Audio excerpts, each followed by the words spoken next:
with me in our boutique is our very own sister, Jasmine, and she's a Nisi girl through and through. You know, she's one of those Nisi girls who has been consistently not only supporting Nisi, but she has been really using Nisi products, you know, for the longest time. So her hair is really been playing tricks on her every now and then, and you know, one minute it does something, the other minute it does another thing, and so today we decided to come and do something with her hair here in the boutique. So today we're dealing with low porosity hair, and I'm going to show you exactly, you know, what low porosity looks like. You know, so what we're starting with, we are starting with 2/3 water, warm water, with 1/3 kombucha vinegar. Here at Nisi Naturals, we like to use kombucha vinegar. If you don't have kombucha vinegar and you have apple cider vinegar, the kombucha vinegar is a little milder and it's more friendly to natural hair. I'm not saying that apple cider vinegar is not friendly, but apple cider vinegar is a little more stronger also. And so if you don't have kombucha vinegar, like I make kombucha, so I get the kombucha vinegar, you can also use apple cider vinegar, but you have to do a 1-to-4 ratio. 1 cup apple cider vinegar, 4 cups water. Or if you measure with a tablespoon, you do 1 tablespoon apple cider vinegar and 4 tablespoons water. Okay, so as we came on the video, we have low porosity hair. How do I know this is low porosity hair? I'm gonna show you. I just sprayed it right here, and the minute you spray low porosity hair with the apple cider, you know, kombucha vinegar, it doesn't really absorb it right away. So you really have to help it. How do you help it? You spray it, and then you massage. You continue massaging. You just continue massaging, and after a while, it will absorb it, and it will take it in. You know, please forgive us. We have customers in the front of the store, so those are the voices you're hearing. So we have a business running in the front, and then here in the boutique, we show people how to use, you know, the product that we sell here at Nisi Naturals. So I'm gonna put her hair in 2-strand twists, okay? You know, and then we are going to later on shampoo the hair with a mild conditioning shampoo bar, okay? So here we are. So I'll put this right here, and then so I'm gonna show you guys back here. You know, you can even see right there. This is low porosity hair, but the kombucha vinegar penetrates the hair follicle. It's a beautiful pre-pooing process that will really help. So let me show you something. How do I know my hair is low porosity? The minute you spray it like that, the kombucha vinegar just stays on top for a minute. So you have to help it. So if you are low porosity, you actually have to help your hair, you know, by massaging the kombucha vinegar solution into it. Because low porosity means your hair will not absorb, you know, anything very quickly. But when you massage it in, your hair will actually begin to take it in. So as you as you guys who are watching, as I'm massaging, our sister's hair right here, it is now beginning to take it in. How do I know it's taking it in? It begins to form an S curl. Your natural curl begins to form. But if you just leave it on top, it just stay on top. It will not go in. And when you are pre-pooing low porosity hair, you really have to be generous. You have to be generous on the kombucha vinegar solution. Okay, and massage. In the back, it is just, it's actually just refusing even to penetrate. So I have to separate it. I had too much. Take small sections. I had a big section, that section that you had there. I thought I could just take the whole section. No, it is actually, the kombucha vinegar solution is just flying off and dripping down,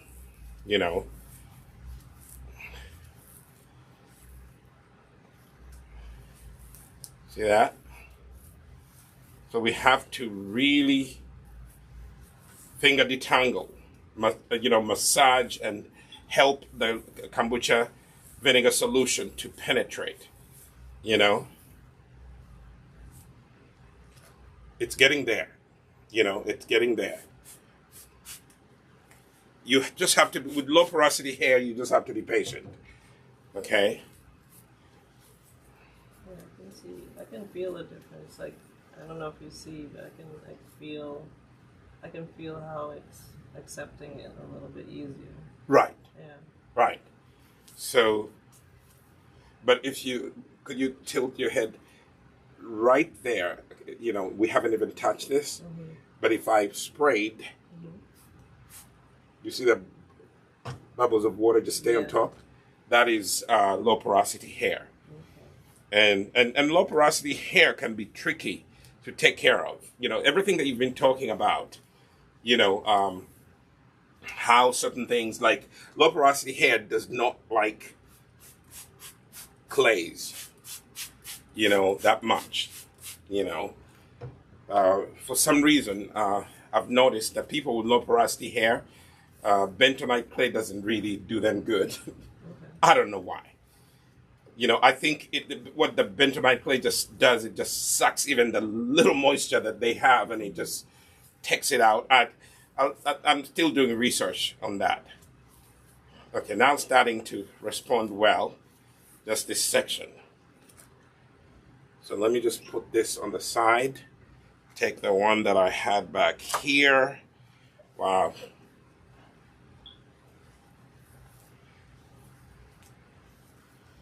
Yeah, this one.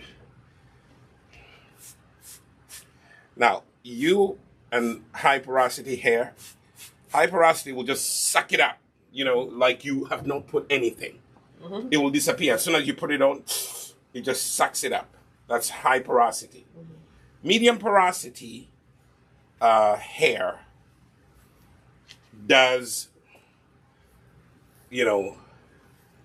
exactly that. It's some people call it normal porosity. Mm-hmm. I think my daughter asked me a few minutes ago, which one is the porosity? Mm-hmm. And I think to answer your question, Elizabeth, is that I think the porosity that you want to be, you don't want to have too much.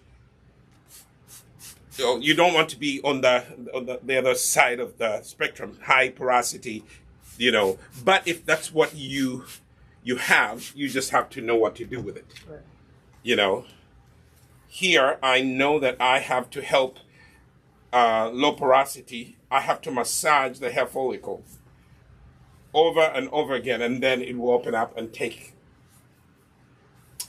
the product that you're putting on it. You have to help. It won't do it by itself. You definitely have to help.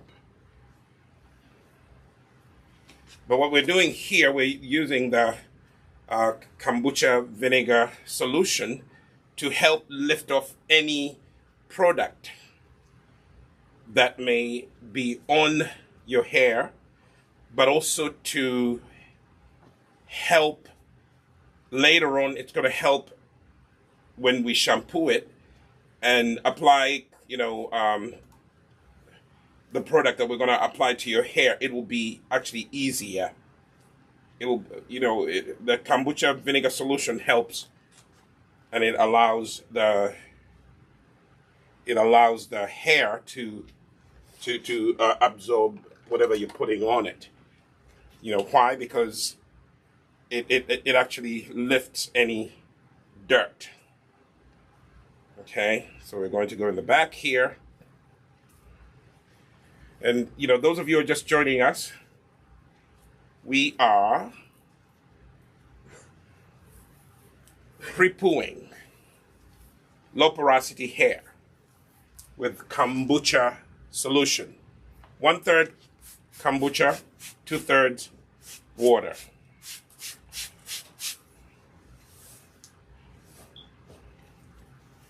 One-third kombucha vinegar, 2/3 water.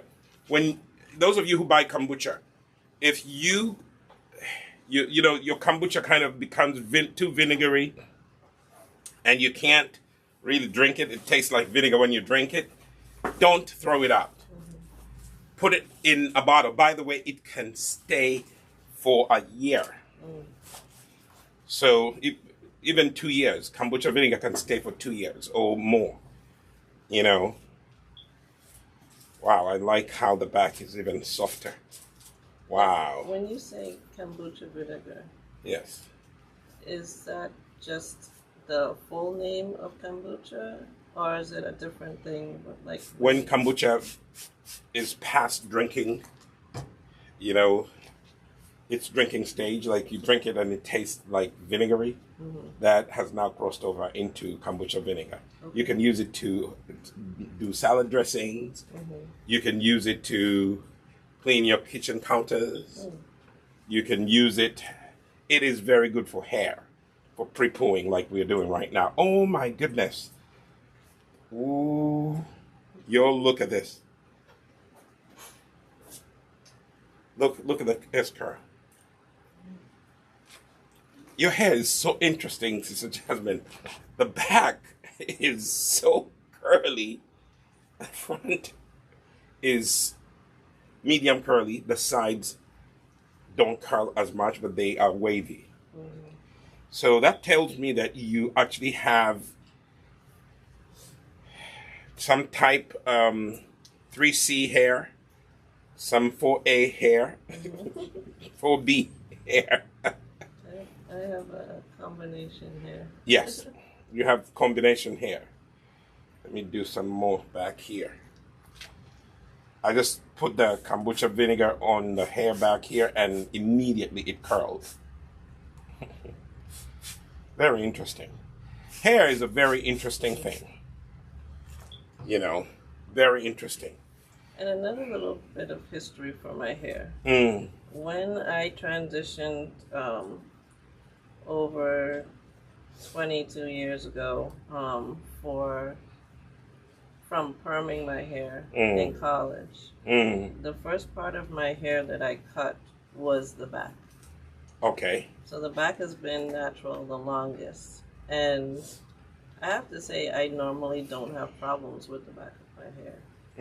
The only time I have problems is when I don't do anything to it for a long time and it gets matted and dry. But once I, detangle, it's usually the easiest part of my hair to manage. Right.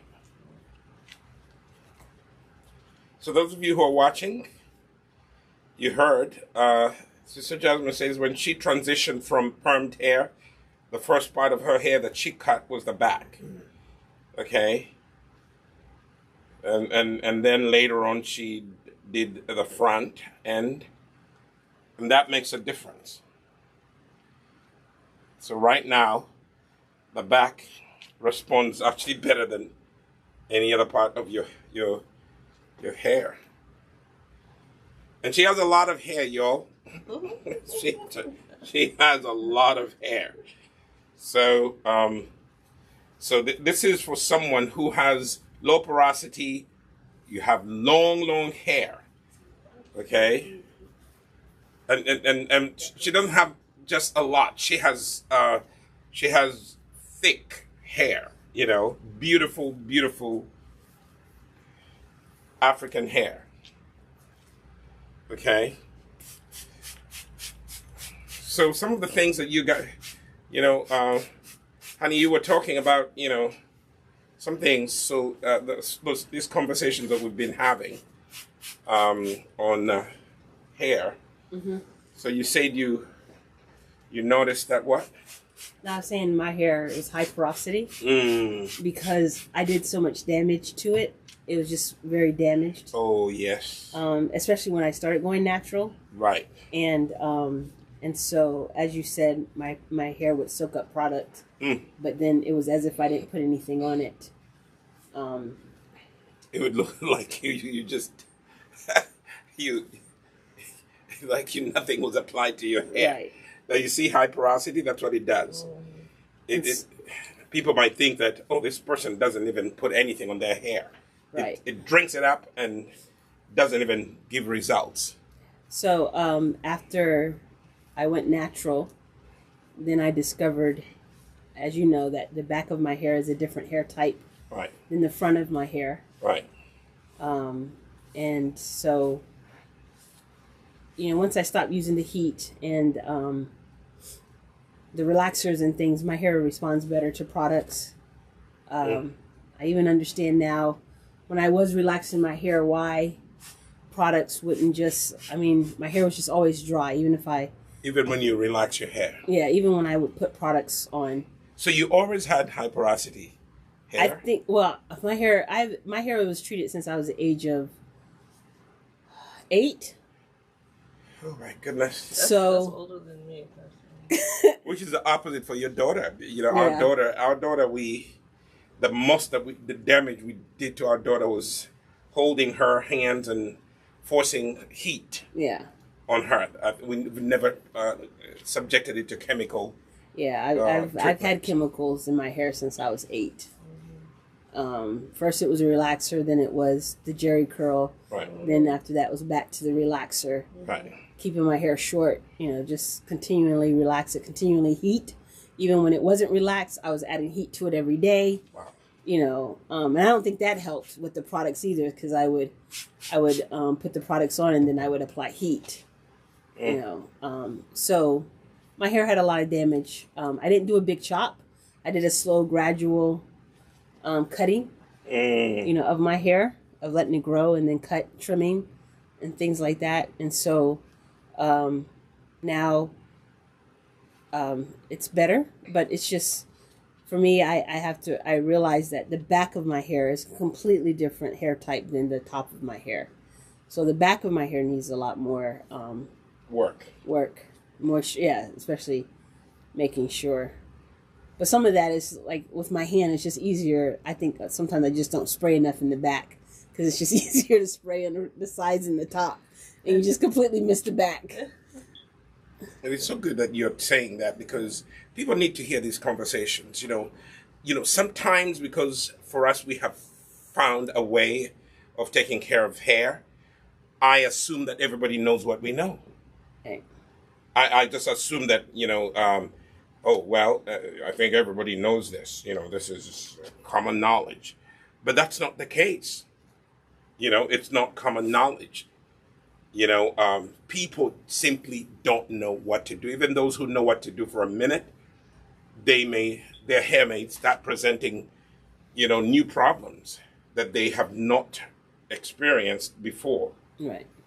Yeah, I think that's so true, because we're all in our own corner trying to figure out the same problem. Right. Right. And, for me, I would often forget some of the solutions. You have something that works for a little while, somehow you forget, and then you feel kind of distraught because, you're grown, especially as adults, you feel like, I shouldn't be trying to figure out this problem at this point. Mm-hmm. There's a time when you're a child and you don't know how to do things, but basic, hygiene, basic taking care of your hair, having control over how you look, basically. It seems to escape you, and you have to feel like maybe you have to hide the way your hair looks by putting on a hat or putting on something else because you don't feel acceptable. But you know one thing I've noticed with your hair is strong. Yeah. It is. It doesn't break that easy. I mean, it's low porosity, but it is. It's strong, yeah. Your hair is enduring. Mm-hmm. It has endurance. Mm-hmm. It will be saved. Yeah. Well, one of the reasons is I periodically clip away the ends. Oh, okay. So anytime I come to something that just doesn't feel right, or if I come to, I've even painstakingly looked to see if I've had any breakage. Right. And so that's the one thing I make sure do, that I don't really let the hair stay kind of just whisking away at the end. See, that is low porosity. Mm-hmm. Yeah. You see that? Yes. It stays on top. Medium porosity will just take it right away. High porosity will just, as if you never put anything. So I just sprayed a little extra at the end. That's the oldest part of your hair.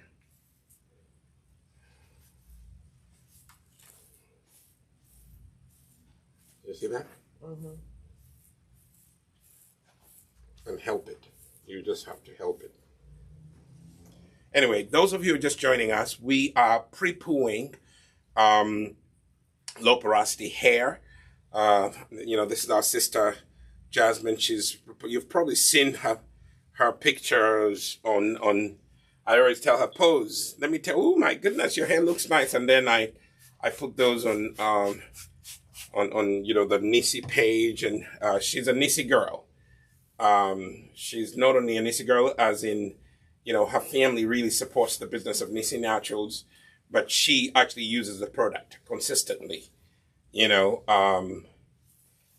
So today she came into the boutique here so that we could try some new methods of helping her low porosity hair. And we're using a third kombucha vinegar solution, a third kombucha, 2/3 water, okay? We're using warm water. And we are helping. The reason why you see me go back and forth, I'm finger detangling, but at the same time, look, not too much hair. But with Elizabeth, Elizabeth's hair, she has, I think Elizabeth has medium porosity. Yeah. And her hair, when I'm detangling her hair, she shades quite a lot. Okay? Sister Jasmine, on the other hand, not as much. You have strong hair, strong, beautiful black hair, So now what we're doing, we are pre-pooing. We spray the hair with the kombucha solution, water solution, and then we are going to, later on, we're going to shampoo with a conditioning bar. Our, Nisi Naturals has created a conditioning bar that is a little friendly to our sister Jasmine's hair. She tried the clarifying shampoo bar, and her hair was like, not today. Not today. Try something else. And so she knows that the clarifying shampoo bar is not for her low porosity hair. Now, you may find someone who has low porosity and the clarifying, shampoo bar works well for them. I mean, that's the thing with hair. Hair is very, very interesting. And I think it's important for our customers to understand that not all of our hair products are one size fits all. Because I've had women come in and say, no, it's okay. The Bendera just didn't work for me.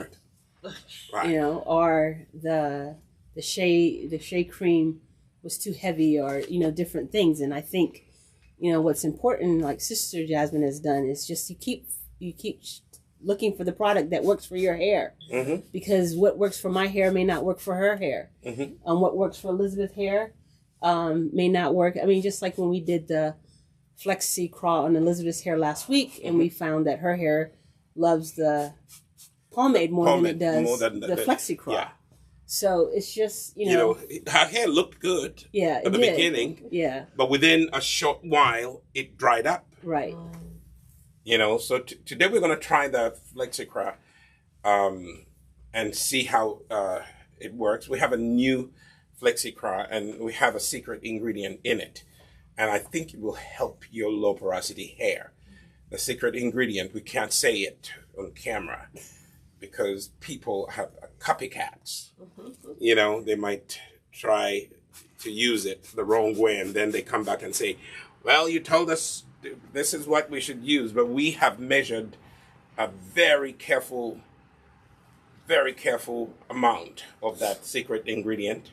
You can't use too much. So you see how I took a smaller part and I just worked it? It's better you take smaller parts, smaller sections, and just massage the solution into them. Even the product when you're putting it in, you know, it will help. So that section is done. Let me take another one here. But also with just this journey for me, I have to go backwards just a little bit because I can't necessarily say that the clarifying bar wasn't effective. When you were talking last week about the water, right? That's something that I've been using that advice to test the water to see if that is the problem. And I found out that the water in the house was the problem, and it was. So what I had to do was boil the water like you suggested, and I waited 24 hours to use it. And Did you notice a difference? I immediately started noticing a difference. Oh, wow. So little by little, I felt like my hair was accepting the Nisi products that it wasn't accepting before. Oh.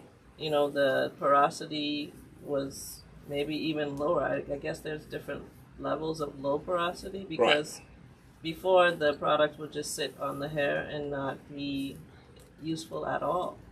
And I was using the hair milk, and all of a sudden it was helping. I actually used that old bottle that I had started using and saying, this isn't working. Oh, okay. I went right back to the same old bottle. Really? And it worked. I used every single drop of it.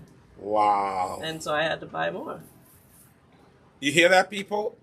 Hair is, you know, it will change when you just change even one small thing. We used to have a Nisi customer. Well, she's still a Nisi customer, and she actually, I'm not going to mention her name because she's going to see this video, but she had just started buying Nisi products, and then when she started using them, she said, "Oh my goodness, your Nisi product turned my hair brown," and immediately we said, "No, there's no way. There's absolutely no way that Nisi product turned your hair brown." We didn't tell her that, but in the back of our minds, we were like, "There's no way that would happen." A chemical like chlorine can change the color of your hair. People don't know that. So, you know, we asked her, you know, she was living in a country where they use a lot of chlorine to treat, you know, their water. So we asked her what she uses to wash her hair, and you know, that's when she told us that there's a lot of chlorine in the water. So eventually, you know what we suggested to her, we told her to do what you did. We told her boil the water. Boil the water first.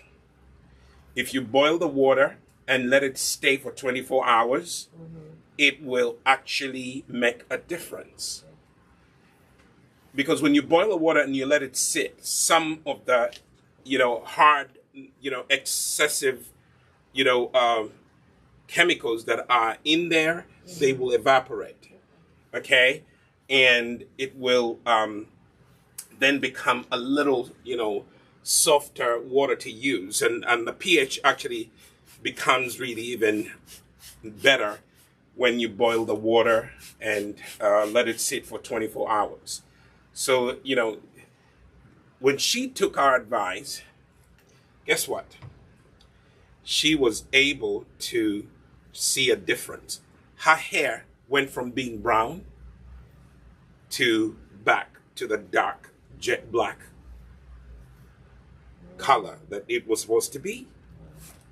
So people don't know, but chlorine actually, there's a lot of chlorine because that's what they use to treat the water that comes back in the sewer system. You were going to say something, Anne? Oh, no, I wasn't. So chlorine, if you go swimming every day or every other day, you need to make sure that you actually do what I'm doing here. Pre-poo your hair or use the Imara cleansing conditioner. It actually lifts off the chlorine and cleanses your hair. Does not allow chlorine to sit on your hair. Chlorine will actually, slowly cause your hair to turn brown. Some people it turns brown immediately. Other people it takes time. And depending where you stay, if you stay in an area where they use a lot of chlorine to treat the hair, it is going to, color your hair in a way that you don't like. Our hair is supposed to be black. The other thing that actually could cause your hair to turn, change color so that it's no longer its natural color is if you also color your hair, like people they, every now and then they want to be blonde, they want to be brown, they want to be brunette, and then they want to go back. It'll be very difficult for you to go back to your normal color unless someone else colors your hair, the color that it used to be.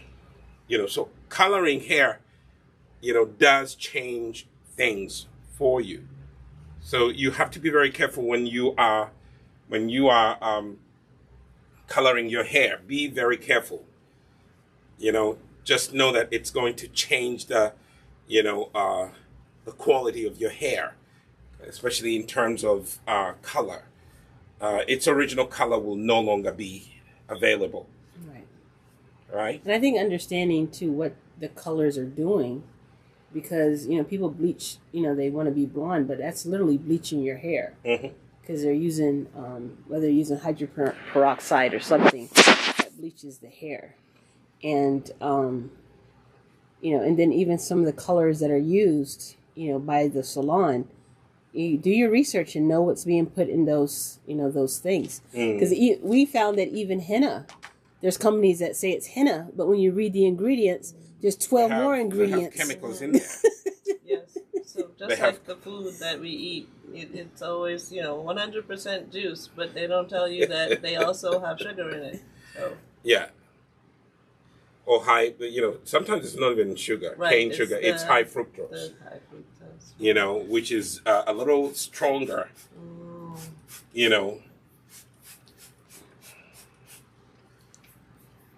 Half truths. I know. They don't give you the whole truth. And then, the other thing I learned with coloring, because then people try to use things like henna, is that, henna goes with our hair color. So you can't have dark hair and then say, I'm going to use henna to become blonde. It doesn't work, because you got to understand that it's like art. It's like paint. Right. Certain it's colors like come together. They make a different color, and so some people think, oh, if I add henna, my hair is going to be black. Nope. And then they're upset. Wait a minute, my hair's not jet black. Yeah, we've done a show on that. We've talked about, how to use henna and You know, if you want to get jet black hair, you have to use henna and indigo. You have to combine the two, you know. If you only use henna, it will leave it a brown color. But if you add, you do the henna treatment and then you do the indigo treatment, you will get the jet black hair that you're looking for. Now, if you only do indigo, you have blue hair. So those of you who are looking for blue hair, try indigo.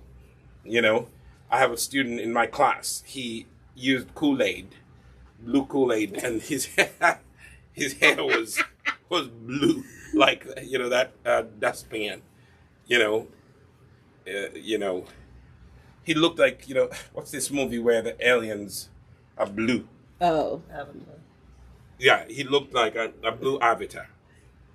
You know. I had a college friend. I remember she colored her hair. She wanted it black. She was a brunette, but she didn't want it. She just wanted it a little darker, and so she got black. And when she did her hair, it was so black, you know. And she was like, "Oh my God, it doesn't look natural." I said, "Oh, sorry." Yeah. So maybe we shouldn't have picked black. Yes. Or actually jet black, you know. It was just like. Well, what a lot of people don't understand is, you know, even art has science to it. You know, like art is a science in itself. So we don't realize that the colors that we have in our hair are not just one, but many. Oh, wow. So when you go and take all those colors and then you flatten it by just unifying them with just one color, it's kind of like taking something three-dimensional and just making it very one or two-dimensional. You just killed the life that was there. You know.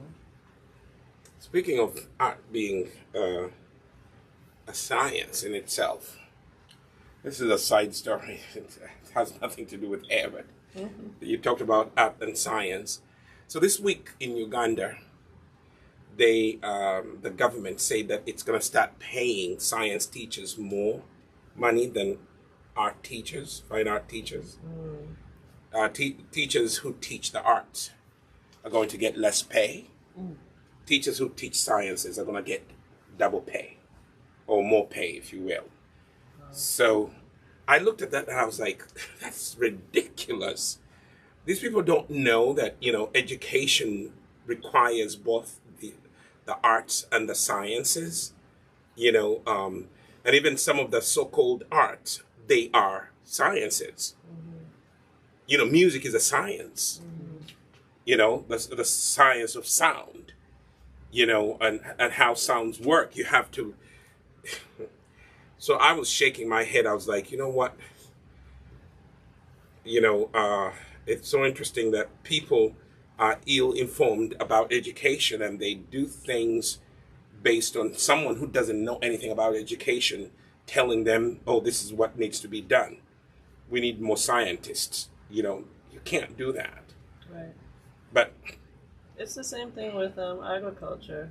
A lot of people downplay the importance of agriculture. right. And then you have whole countries that are suffering because they're importing things because they didn't put as much emphasis on growing their own food.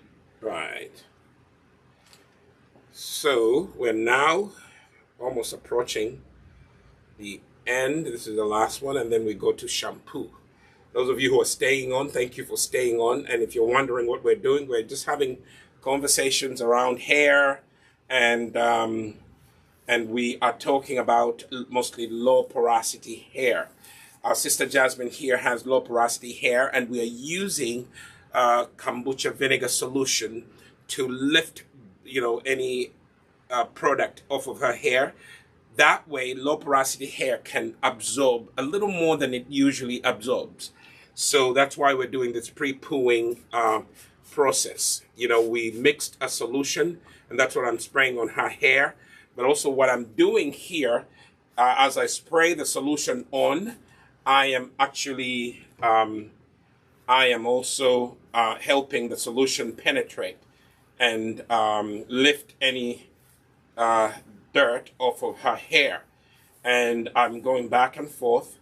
That is to help that whatever I've sprayed on her hair penetrate. because low porosity hair does not allow things to penetrate easily.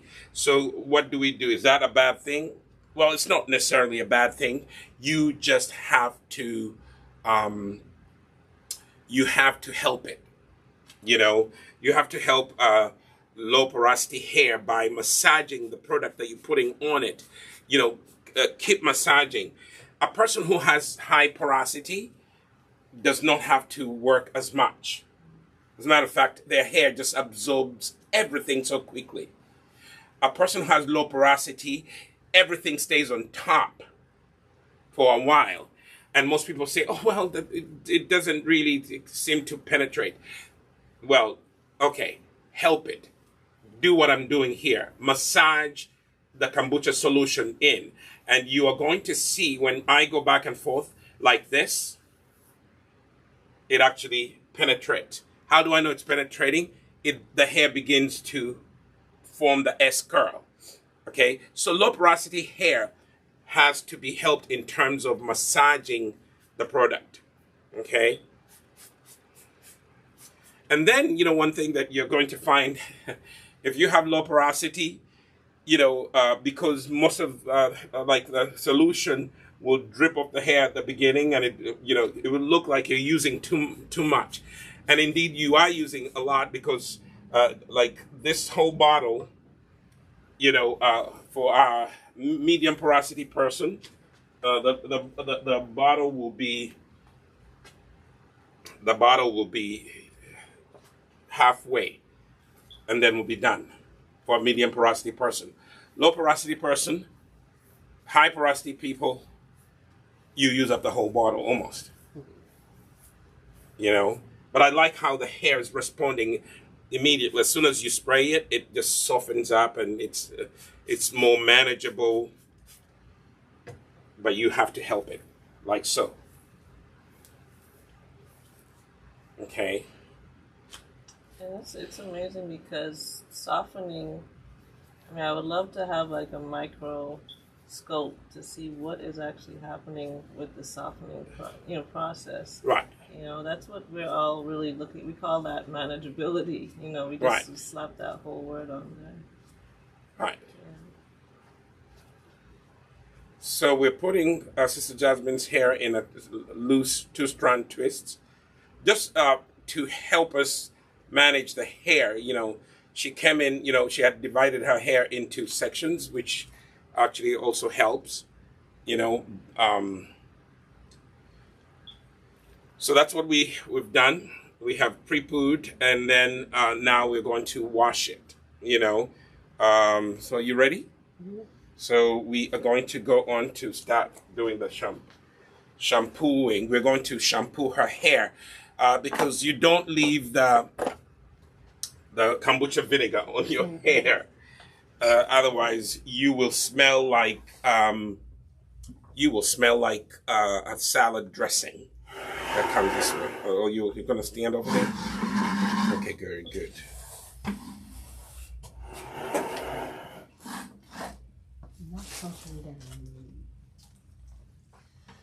Okay.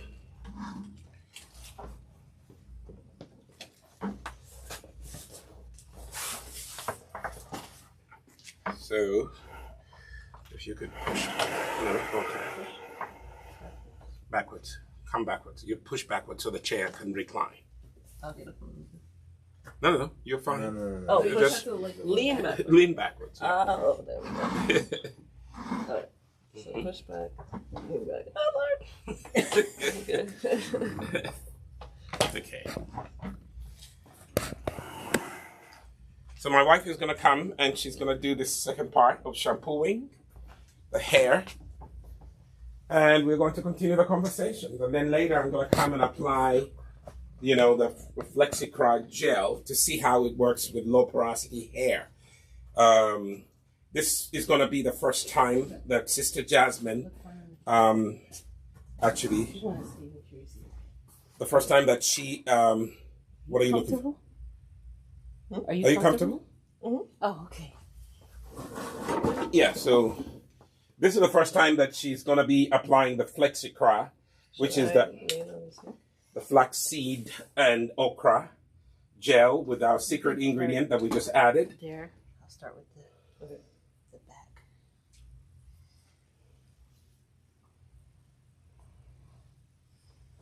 So,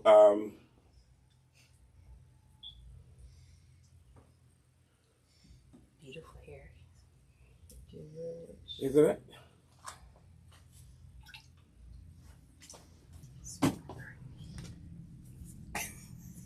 That's why we chose you to be our assistant. So I want you to pay close attention. Put that shampoo bar in the sink so that it absorbs the water. Otherwise, you won't be able to. So wet her hair. So I want you to pay close attention now that you're applying the water. It is actually not sitting on top as much because the kombucha vinegar has allowed it to penetrate a little more. Obviously, it still stays on top, but it's not as much as it did before. So wet the hair, you know. Okay.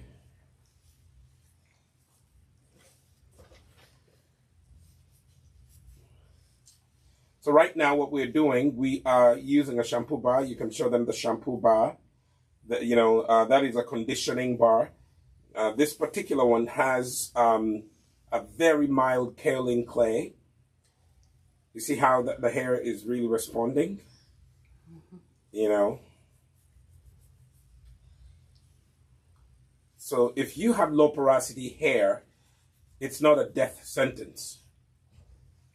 You know, some people think, oh, my goodness, my hair, it's bad hair, it has low porosity. No. Every hair is good hair. I like it when people, there's actually, a good hair collection. You know, I think it's a brand. Oh, okay. But every hair is good hair. Add some water. Because I think,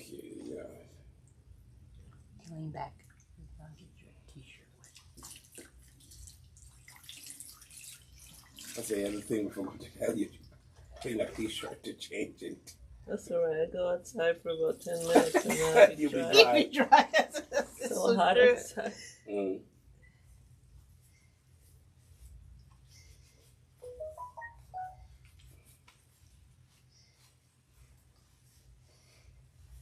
So, because you put kombucha vinegar in it, the first time around, it will not, the hair will not actually,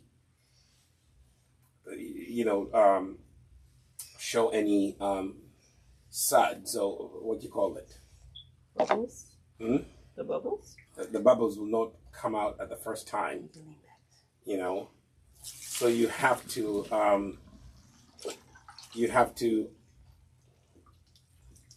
almost shampoo it twice.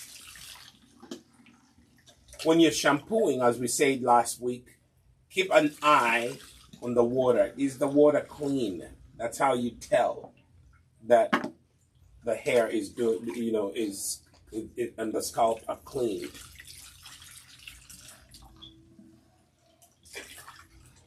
Do I rest on the sink? Yes. I wasn't sure if I could do that. Yeah, rest on it. It can support you. Don't be shy. Okay. You don't even know if you. I don't know. It might crumble. I wasn't sure if it was. No, you can rest as much as you can. I was in the right position. Yeah. Yeah. Are you comfortable? Yes and no. You can come up. I think it's the part that touches the sink that's a little. You can come up because I'll sit up.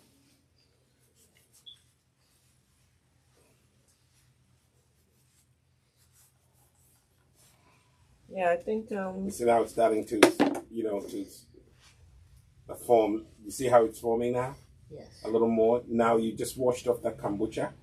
Now look at how the shampoo is actually forming. Yeah. I was gonna ask, do you think it's because I used the pomade that maybe there was a bit of a seal that blocks the soap from kind of forming the bubbles? Any product that you put on your hair, it seals and. Okay. Okay, now now that part of the hair is clean. Do you see how the what you call that? Suds? The suds are white. Right. You see it now. Now that hair is clean. That's that is clean hair. Two things: the suds, is white, and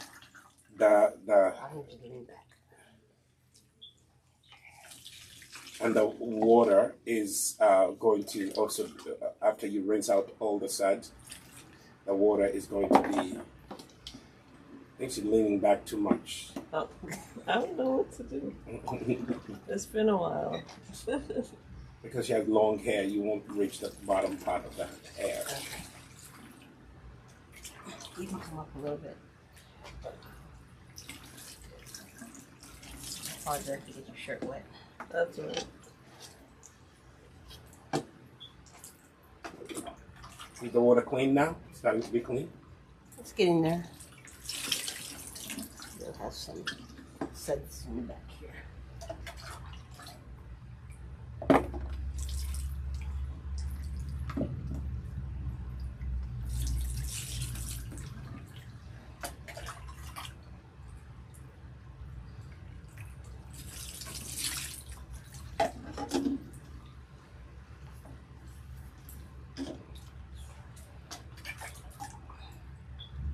That's the other thing with low porosity hair. It just it dries up so quickly. Yeah. Yeah. I mean, the amount of water that you have used over there, you would think don't squeeze too high, just because we're going to need some. Just do a one rope and then clip it. All right, pass it up for a second. Okay. Go ahead and sit up.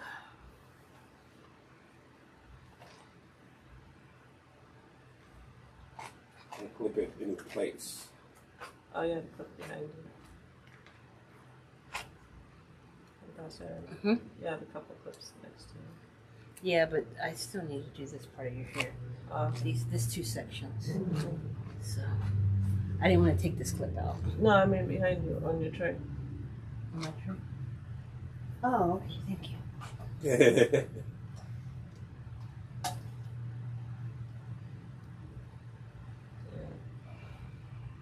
So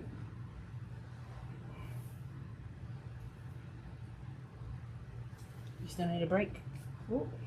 Give me to see the my phone? My Huh? phone, Give me I two think minutes. it's in the back.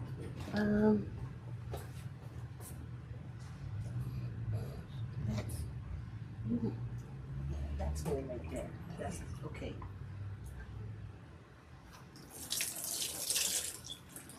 For me, I normally start in the front. I can lean back. I can lean back into the sink if you want. I can lean back. I always start, washing from the front to the back. But some people couldn't, you can start in the back. Just know that you are going to have to, I'll rinse it again. rinse the whole head again.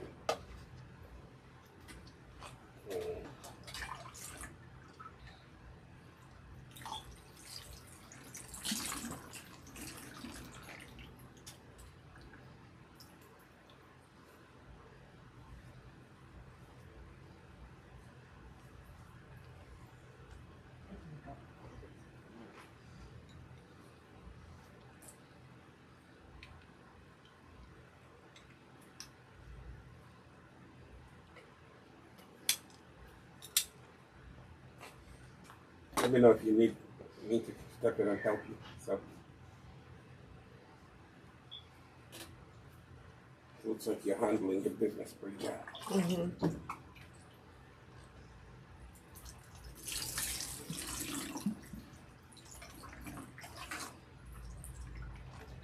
I need more water soon.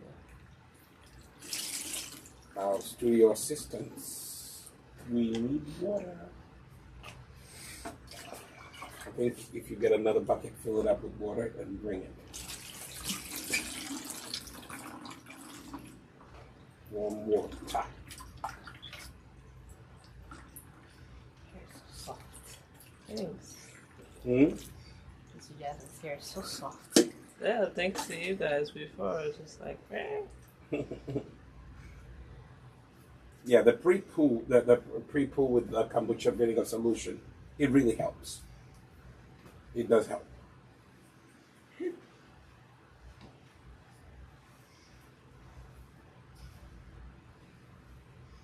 And for you, young lady, I'm asking my daughter, what are some things that you're learning about your hair? Everybody's talking about their hair. What are some of the things that you're learning about your hair? I didn't know that I don't always need to like wash my hair every week. I guess like it's always. I mean, like, it's just always a come up a little bit. I'm fine. Oh, okay. Yeah. No, you be uncomfortable. Like, No. I mean, like most Before, people. I think I was like, just people's holding hair is myself different. up for too much. Like Oh, especially like, I talked to like some of my friends and they have like a type 2, type 3 hair or type 1, and they usually have to wash theirs like twice a week. And you know why? Because Type 1, type 2 is more oily than it retains a lot of oil. Yeah, so they have to use some of those shampoos. And, some of them don't know they're using detergent shampoos, and they're really hard on the hair. Right. It doesn't matter if you have type 1, 2, 3, or 4. Her hair was just and curly. then other thing that I've noticed is that It's like a loofah like when it gets don't going. always have to have my hair out. Right. Um, I like having like the twists and the braids in because I mean like for people who have a lot of hair, it's kind of hard like to manage like every week, and sometimes it gets tiring. So it's braids like. I mean, there are certain braids that you shouldn't have in for a while. Well, you shouldn't have them in for a long time. Just that, like, kind of giving yourself a break, because you don't always have to touch your hair. You don't always have to like keep doing these different hairstyles, or always have to wake up and like manage your hair.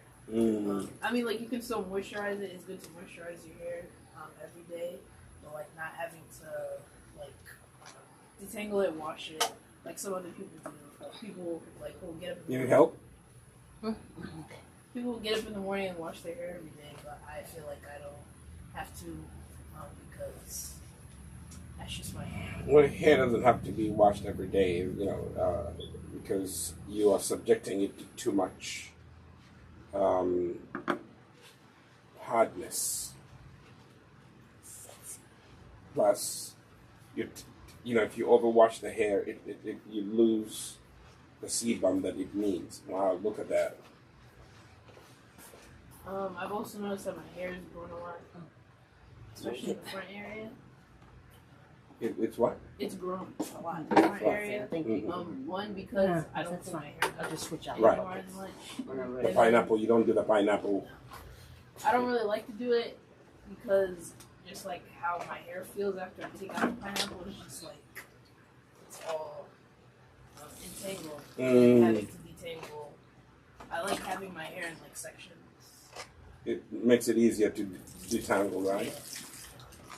And then also, my hair is growing even more. I mean, there are still like certain areas that are shorter, but I know my hair will continue to grow if I continue to take care of it.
You need a break, or are you okay? I think I'm good. Okay. Now, Sister Jasmine, how long does it normally take you to wash your hair? I suppose if it's just washing, it doesn't take long. Maybe less than an hour. Okay. I would do the sections, and then I would probably do the same thing you're doing. Just wash them each at a time and clean them up. Mm.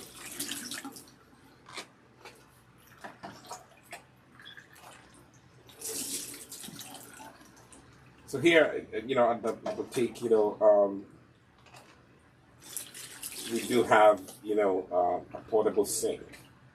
But, I mean, washing hair normally would be much easier if you are standing in the shower, it becomes much easier because then you can, you can just section off the hair and you don't have to assume this, strange position where you have to put your head backwards. It is much easier, when you're standing in the shower. Just be careful when you have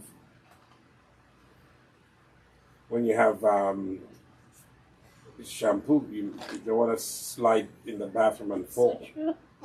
Right. So true. But then it goes back to the water that you have too. You have to make sure the water that's coming out is going to be good for your hair. Exactly.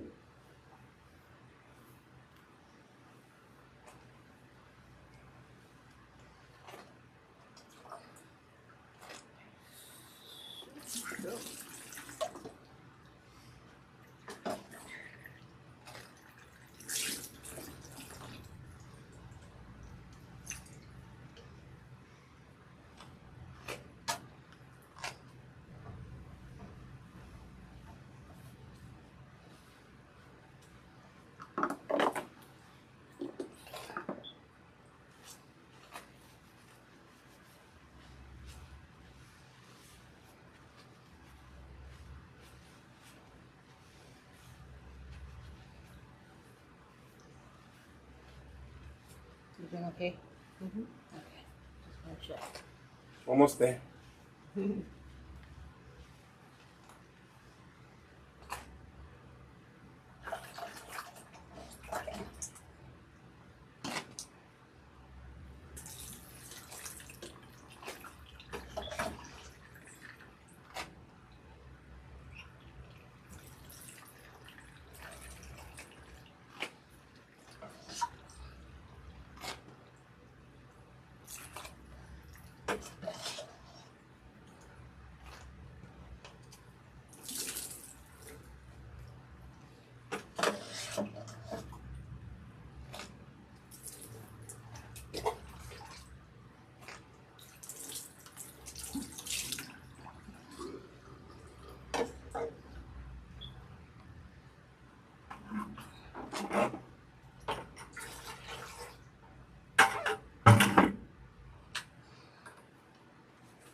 You're almost there. It's a workout, isn't it?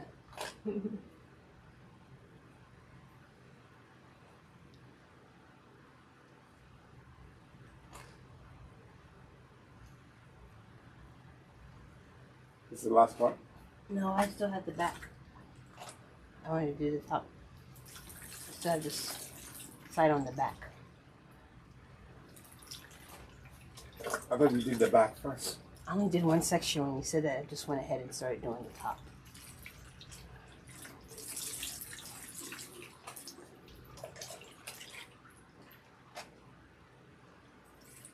Well, with Sister Jasmine's hair, there's a lot of hair. Yeah, one bag won't do it. I try to make it work. No, we still got it. Yeah. Still have enough. Let me see how much you have. Okay. When we start putting out that, conditioning bar, we are going to make a bigger bar. Oh, yes. Those are sample bars, right? Yes. Or even if you did it on some kind of holder, like a soap toothbrush. Because sometimes I use it in between, like how Elizabeth's hair is sectioned. Mm. Sometimes I use it between that and then loose the hair last. Is that right? Mm-hmm. Just to get it through, because it's the scalp usually that I'm really trying to get to. Mm.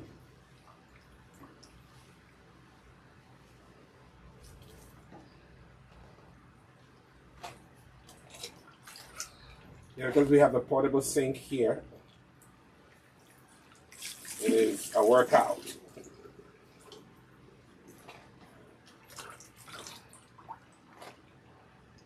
But we make it work.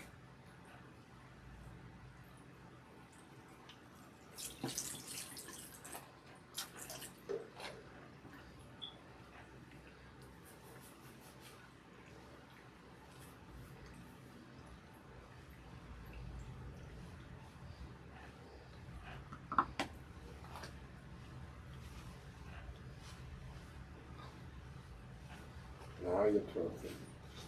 I remember I used to get relaxers. Mm. And the only relief I would find after my scalp felt like it was on fire was when it got washed out. Unless it was already burned to the Yeah. Then even the hot water would be like, oh, it's Yeah. the worst. That actually happened to me one time. That happened to me twice. I was a teenager. I didn't know, and so growing up, I remember people would do my hair and say, "Can you just give it 5 more minutes?" Mm-hmm. So I built up a high pain tolerance for a burning scalp. So one time I didn't say anything. I just bit down on my teeth and just sat there, and my scalp was on fire. So I leave the salon, and my aunt, she picks me up. I was visiting her, and so she starts. I think she started like fixing my hair, or she was doing something. And she sees my scalp, and she says, I thought it was product left on my scalp. Mm-mm. I didn't know it was that my scalp actually burned. Oh my. So she goes through my whole head and she feels all these like burn Bruises. spots. Yeah. She takes me back to the lady at the salon and she said, "What did you do to my niece?" And the lady was like, "But she didn't tell me her scalp was burning." And she said, "Well, you should have known how long that product was on her hair. Yeah. She's only a child. How is she supposed to know? You're the person that's supposed to be the expert." And the thing This is is unacceptable. She could see that. I don't see how she could not I know. do your hair. Because I would wiggle in the chair, Not just that. If you did your hair all the way to where you're sectioning the hair to put rollers in, Mm-hmm. she could see the patches of red on your scalp. How She could probably you not? did see it and she was like, uh-oh. Yeah. There's a lot of times there's no And she ownership. prayed that nobody would find out. Yeah. Those are prayers people pray. My aunt, I'll never forget, she took me back there. She laid into that Yeah. woman. And that's one of the reasons I don't even really go anywhere, because there's no accountability, But sometimes as bad as it is, you still think about going back when you don't know what to do with your hair. It's true. It's so true. I remember when I lived in West Virginia, there wasn't many black salon people. So I allowed this white woman to do my hair at JCPenney. Mm-hmm. And I don't know what she did. All I know is my hair came out and felt like a Brillo pad. Hey! It was not soft. It was hard. And I had short hair. So I'm thinking, how did you mess this up? And so she, one thing I realized, my hair didn't like to be blow dried. No. And that's what she did. She did that. And so, but I went back because it's like I had no one else to go to. Yeah. Luckily, the woman who I had found, she came back. She had left to Pittsburgh, and she came back. She's like, "I'm back." I said, that's so hard. Thank you. But that was something else. When I moved to West Virginia, trying to find a black person to do my hair, it was so hard where I lived. And sometimes you don't think, it would be difficult. Get the other white bucket. But even going back to what Elizabeth was saying about students in her class saying, well, this is what I do. That's why it's so important for us to create a culture of being able to take care of our hair in a way that's, this is just the way you do. And it's also good for you. Versus this is what you do, but it's just a cultural, response to, just using what's out there. Yeah.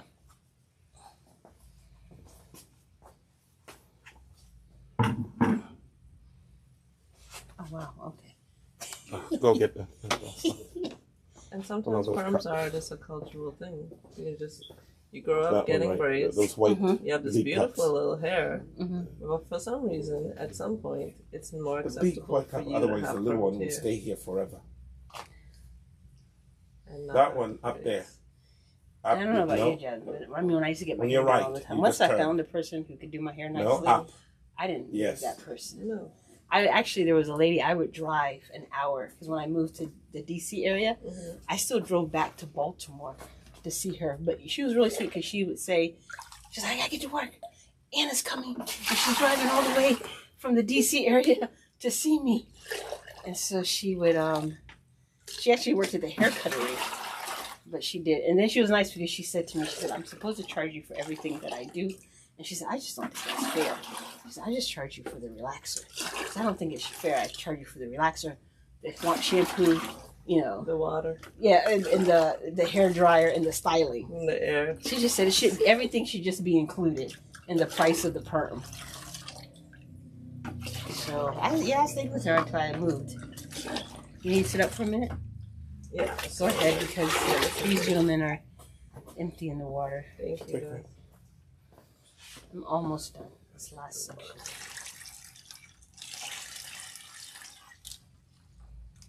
Even in the salons, like the apparatus developed to one point, and now there's no new technology to make things more comfortable.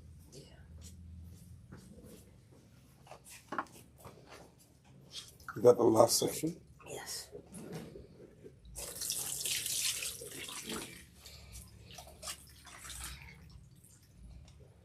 If you're just watching, we are just having, this conversations on low porosity hair.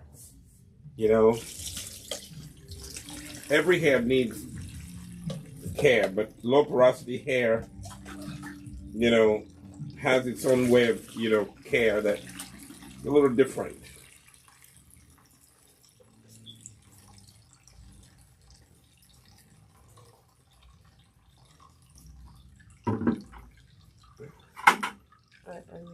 Let's stop washing that bucket.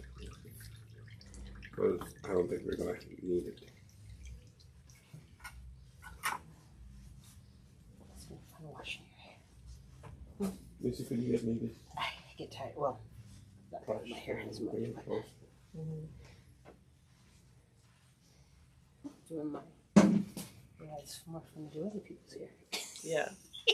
Yeah.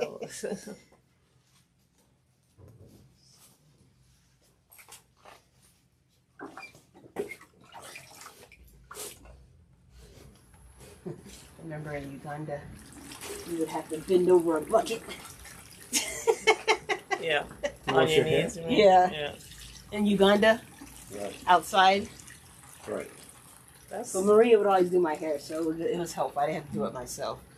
So I just bend over and she would do my hair. So you're those exotic people in the tourism books doing their hair on the outside. We were just looking at a travel video. The guy was taking a bath outside with a bucket. Like, all right, that's really living.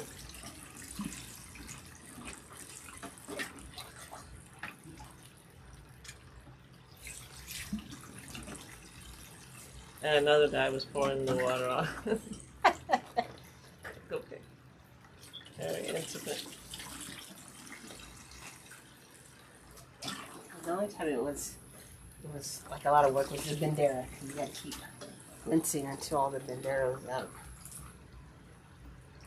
But anyways, I was glad everybody could help me because I don't think I could bend over myself over a bucket and do my own hair. Okay, just need this.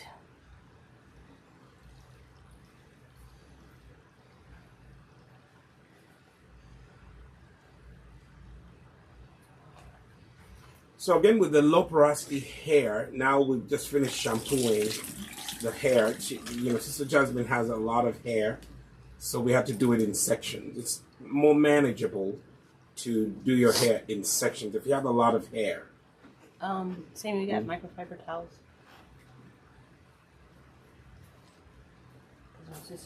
Right next to you.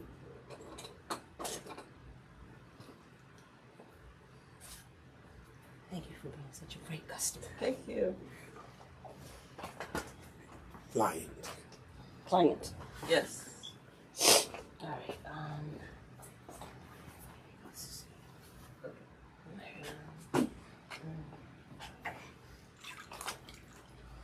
Move this.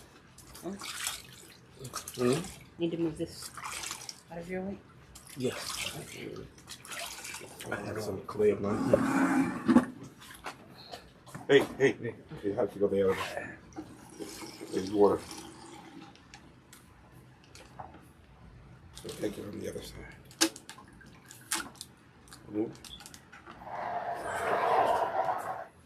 All right. Now we're back. This has to go up. You will now be comfortable. So now what we're going to do,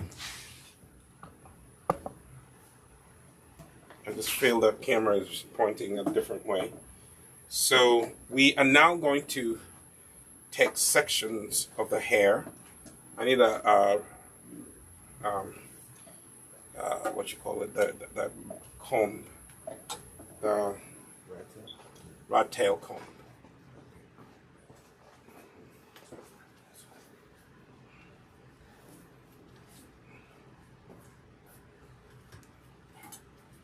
And I will need you to empty this vinegar out of here and get me just regular water. To get the regular water, there's also some. How do you respond to aloe vera? Do you respond well to aloe vera? Yes. Okay. There's some aloe vera that I put on the table right there. Bring it, and I'll mix it with the water. If you could you make your own aloe vera, it would really help you. So now, rat tail comb. Right here. Use a rat tail comb and section off the hair. Again, managing small sections.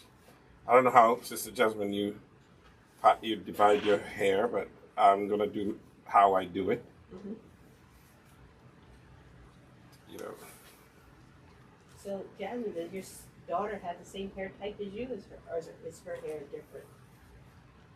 I feel like Malte probably has the same issue with the water, where it has changed her hair a bit. Mm-hmm.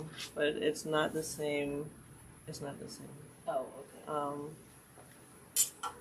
Yeah, but because of the situation with the water and the way it's really been effective.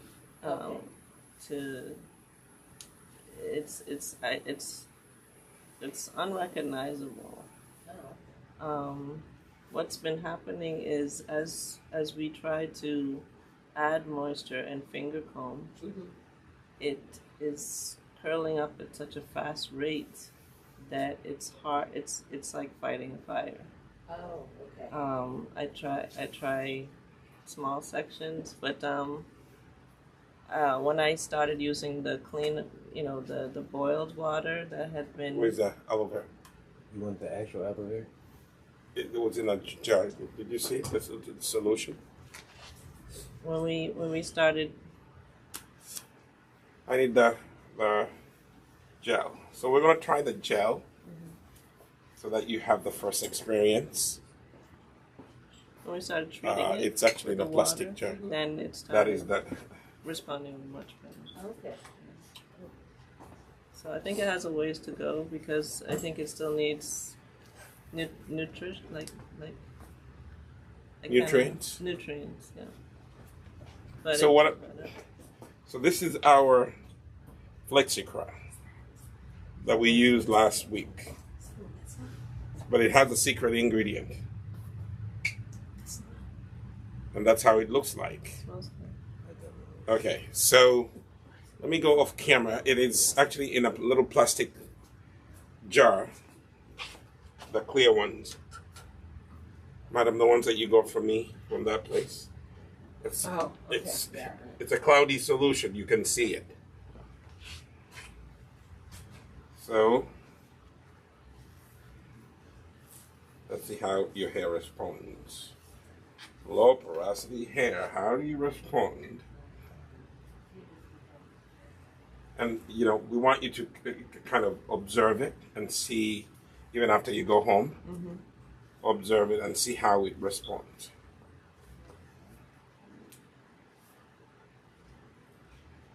But also, the FlexiCry helps with it helps with the detangling as well. Yeah. You're picking probably like the hardest section of my entire head, just to let you know. Really? Yeah, I've been having so much trouble with the sides of my hair. So it's the only way to go is up from there.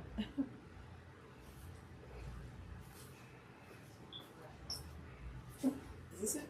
Yes, that is the aloe vera. I think that funnel is through us all. Is that right? Yeah. Can you empty some of that because I can't? In the bucket behind you. More. That's good. So this is aloe vera that I made myself. I was making some lotion back there. So we're now making our own aloe vera water, which is going to be a little easier on your hair. Yeah, growing up in Nassau, Bahamas, my father had an aloe vera plant as one of the first things I used when I For was your hair? going natural. Oh, wow. Yeah. You knew that aloe vera was good for your hair? Yeah, somehow I just knew it was going to be good for me.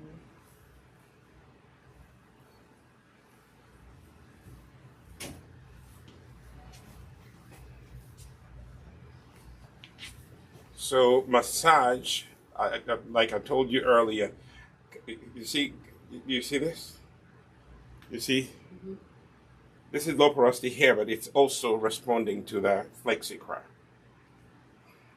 But Jasmine says that this is the hardest part of Yeah, this is the sides. The sides have made me cry because I just couldn't get them to do what I wanted to do.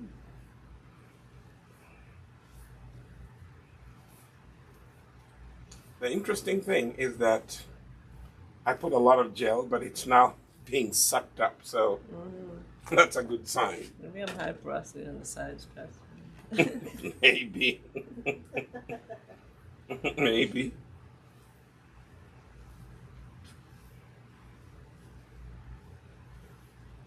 We're just going to observe how your hair responds to the gel.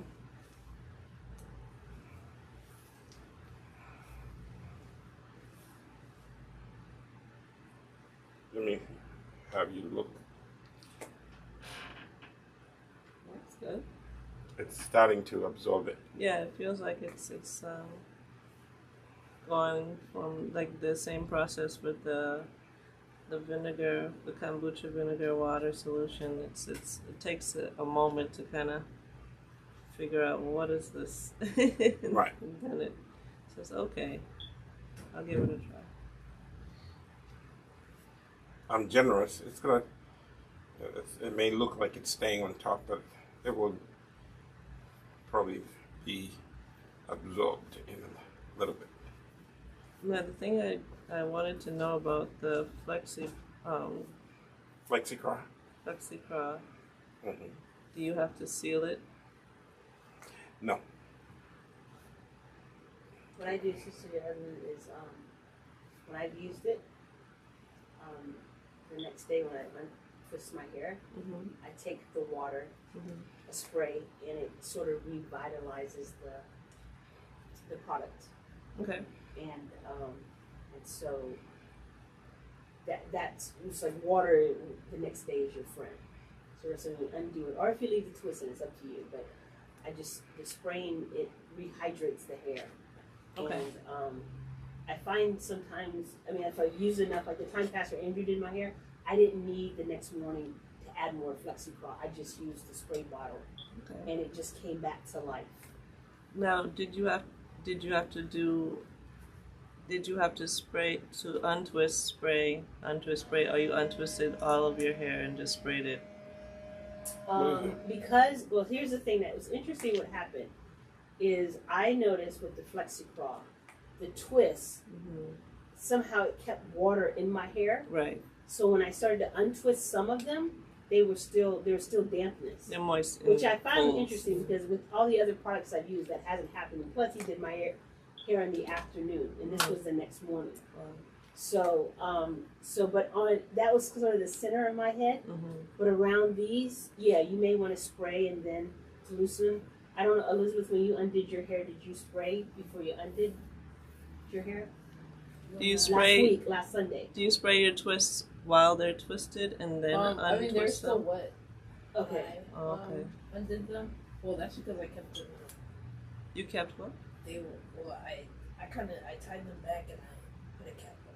Oh, okay, so you kind of slowed the evaporation. Yeah, exactly. And then, when I took them out, and then I sprayed my hair, and then I kind of like shook my head. So, untwist all, spray, shake. I Now, don't know, you're a medium throughout the velocity day, girl. I don't Sister, know if I if can- you feel like, oh, my hair's a little dry, just spray them again, because it keeps revitalizing the product in Right. your hair, which is what I like about the FlexiCraw. So if you feel, oh, my hair feels a little dry, just spray it, and then just kind of the product, kind of gets alive. And I like it because it isn't heavy on my hair. No. Because I understand what you mean. Some of the products do feel heavy. Like sometimes when I use the Amara leave-in, I feel it's weighing my hair down. Mm-hmm. And so when it gets a little dry, it feels like kind of heavy. But with the FlexiCraw, just re-moisturize and Mm-hmm. it's like it perks back up. Because You can one feel the feels like it's in, and one is more like it's just on top. I think that's. So how do you like your twists? Big, small? Oh, I don't have a preference, but Keno likes them smaller. We will deliver for your husband. If I could get my whole head in one twist, I would. I'm with you, Jasmine. I agree. I would be the cone head walking down the street and not I agree with you. Not worry. not worry at all. I will start that trend. Okay, I don't care if it takes. Single twist. Yeah, The whole head in one sit. yeah. Yeah, I wish it was that easy. Yeah. But it's not. I do think there is a possibility of doing, when you would see people brush their hair into a cone after they curl all of it. Right. I think that's possible with our hair untreated. I mean, chemical treated. Mm. Because like how you can brush your hair and it kind of makes a wave pattern where it locks each other into place. Mm. So that actually is my ultimate goal, to see if we can do that same thing but with your natural hair, and that way it would kind of give you the length and the waves at the same time. Right. and then the ends wouldn't kind of feel like they're, you know, always just, I don't know. For me, because my hair is still very coily, the ends usually curl and knot if I don't do something with them, like put them around a curler or something, or a bantu knot. But I think if there was a way I could figure out how to do that, brush around. So that's one of my. By the way, bantu knots will also be good for you to do with this gel overnight, and then you just untwist them, and they will look good. Now, my challenge with overnight, I have to tell you, is like I was telling you before, my head does not want to be in a tight position over a long time, and I cannot sleep on anything too lumpy, even twists. Really? It's just become that way. Like before, I would be fine, but now I would not be able to sleep. So these 2-strand twists are going to be uncomfortable? Sometimes they are, yeah. But I don't know. I'll give it a try. It depends on how sleepy I am, I guess. Because this part of your hair is loving the gel. Yes. I will hold on to these twists as long as We could actually just leave it like this if you want. We can leave it out. What have you tried so far? If you leave it out, yeah, do the twist, and then when you're ready to go out, A loose twist, right? No, because then when she gets home, her hair will. I mean, I don't know if your hair. Yeah, it gets entangled. I would. Just, I mean, it gets entangled, but also like it just starts drying. Yeah, because the twists actually hold in the moisture. It's like Jasmine said, your hair doesn't evaporate as See fast. how your hair is responding to the yes. See how her hair is responding to, but it's so funny. This here responded, but not as much as this. It's amazing how hair works. I love hair. That's why I'm in the business of hair. You know, you learn. I mean, the science of hair just amazes me.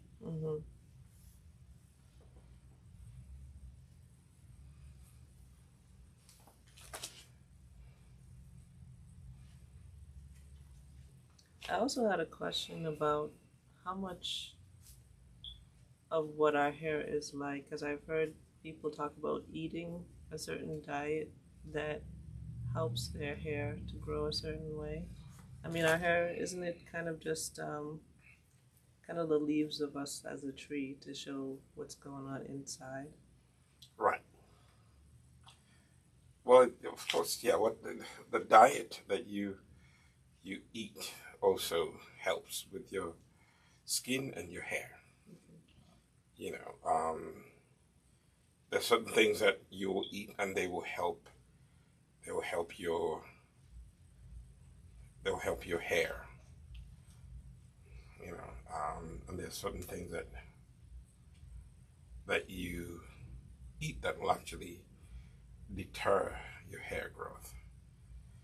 So I don't know if that's how you do your twists, but I'm going that way. That's right. People have their own preferences. You know, see, Kino doesn't have hair like me, but he prefers, you know, small ones. You know.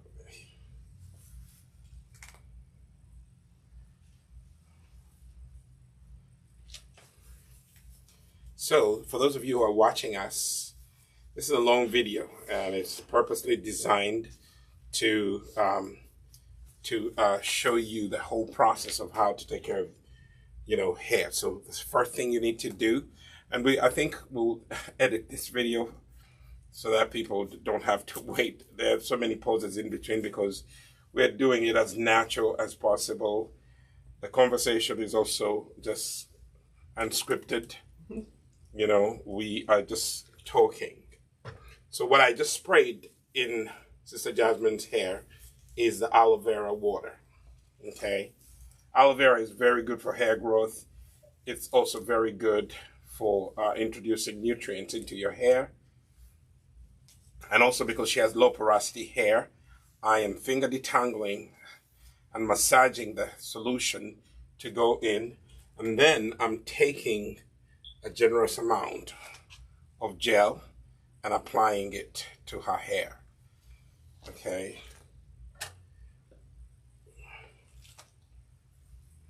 And then I'm helping the hair absorb by massaging the gel. Okay. Now this gel is not like the styling gel, because that one has carboma in it. This one doesn't.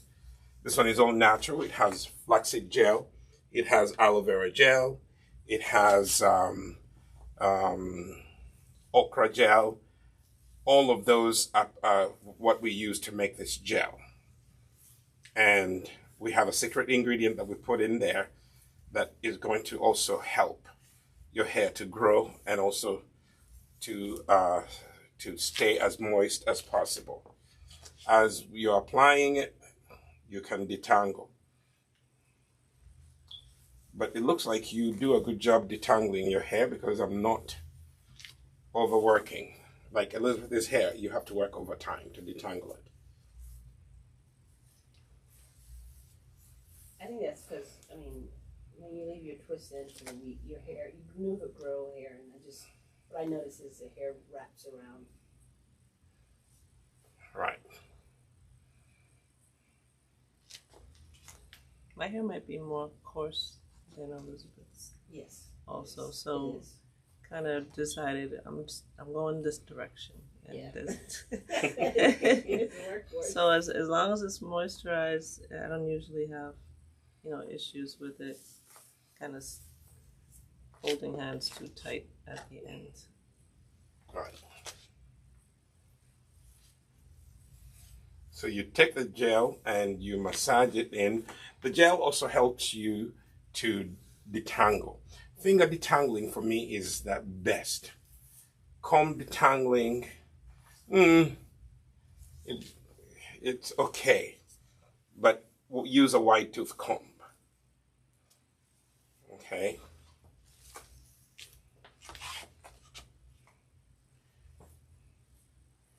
But I think there is hope.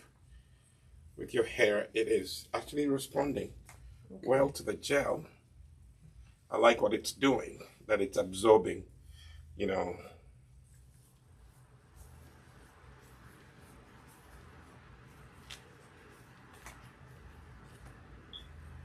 So you like the hair milk? Yes, I think. Well, the one that I used first was like a lot like milk. So the second one, I think it's still similar in terms of it still gets accepted by my hair. Mm-hmm. So I think I just have to learn how to use the right amount of it. Okay. I was wondering if there was a way to make it a little bit more fluid. Maybe I don't know if the response would be different, but I don't know if maybe because it's not so much so that it locks in more moisture, so I wouldn't mess around with it if that was the case. I think I was just looking for more direction about what to do next.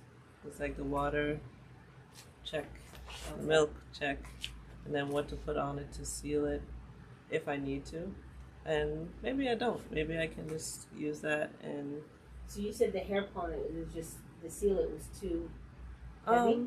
Maybe. It might just be, maybe I needed to use less of it. And Okay. I was doing big sections. Maybe I should have done small sections. So I'd try it's that. probably a lot of, I've even thought about using rollers instead of twists. See Okay. how that would come out. Yes. Yeah. Have you tried rollers? Yes, I use rollers to kind of give myself a bit of a break from detangling. I find if I finger comb and then put a roller, then I can come back and easily twist it, and it's kind of like still in its position versus it feels like it'll give me a pause on the detangling. Now let me tell you one thing. Big hair is intimidating, even to the people who own it. Yes. So I made a mistake, and I'm going to be the first one to admit here online. I was just I looked at your hair and I was like, this is big hair. Where do we begin? Mm-hmm. Okay. The thing, I should have done the very first time is to divide it into 4 sections, but because it had all these clips in it, Okay. so right now I'm doing it as I go, but it's difficult to if you don't section it off Yes. into 2 parts. So. Right. And careful how you section, because sometimes you section and then I've seen this with hair salonists where they section it, but then they just kind of bunch it up. Right. So then you have the ends of your hair is getting dry. Yeah. Right. And that's a no-no. If there's any part of your hair you don't want to get dry first, it's the end of the hair. You know what I'm saying? Yeah. So, but I'm managing. You're learning Could you as you bend your go. neck a little bit down like that so I could just. I'm gonna section it off all the way to the back. Yes. That way I can see clearly where we're going. But your hair is really beautiful, Thank you. you know? Thank you. Praise God. So don't let anybody tell you otherwise. Right. That's right. Wait a minute, where's this hair going? Hey, you have long hair was all stuck up. I was like, where's this hair going? That's my back hair. It was all the way down there. Okay, here we are now. I can see where I'm going now.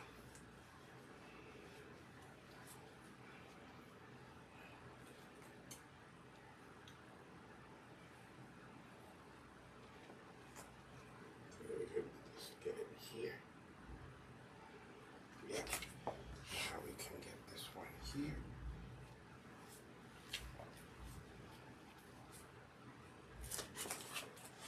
For me, when I section off the hair like this, I know where to go. Like I can see the sections. It actually gives me hope that I am making some headway. Yes.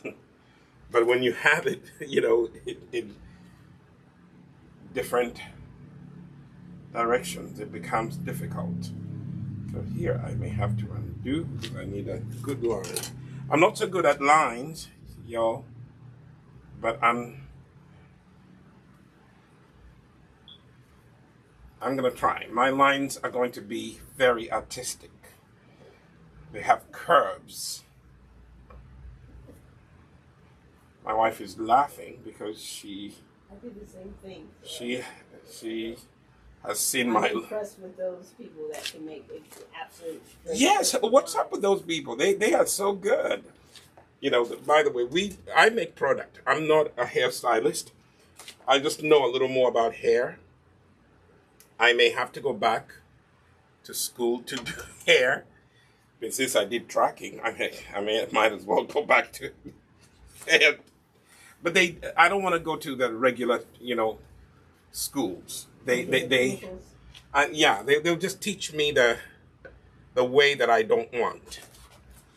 You probably can just go to one of those professionals, especially in Uganda, where people wait to go back to. Well, the Ugandans, they've all learned the bad way of perming hair first. They went to those schools that taught them to perm hair. Oh. So even the girls who come to work for the Nisi salon in Uganda, we have to reteach them. You have to unschool them.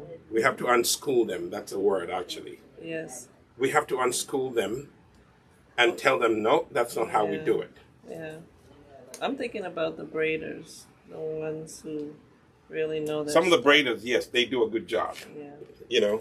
But would I just go so that I can learn how to cut lines and then that's it? Yeah, they can just you do different parts. You have line teaching, and then you can get your certificate in that, and then you work your way up. They don't even give out certificates. You make your own. You just I print guess it. I'll make my own.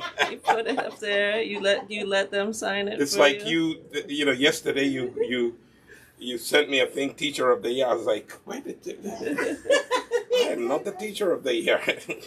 Yeah, You know, but Sister Jasmine is sending me, you know, trophies and I'm like, oh, don't let the Providence teacher of the year see that. She will be very upset. Oh yeah. That I'm taking her limelight away from her. But You're the People's Choice. People's Choice Award. the People's Choice Award, yes, okay. So notice that your hair is dry again, so I have to rehydrate it and then massage. But this is not regular water, people. This is aloe vera water. And actually, your hair immediately I sprayed with aloe vera water. Yeah. It actually softens. Yeah, I felt that. You know, it softens. You know, it just claps. Which helps my other issue. Sometimes I really get tired of the constant spraying of water. So I'm going to try the aloe vera water. Right. And you can buy some at Walmart. They sell it by the gallon. And put some in the fridge. And you will be happy you did. So now the gel comes in.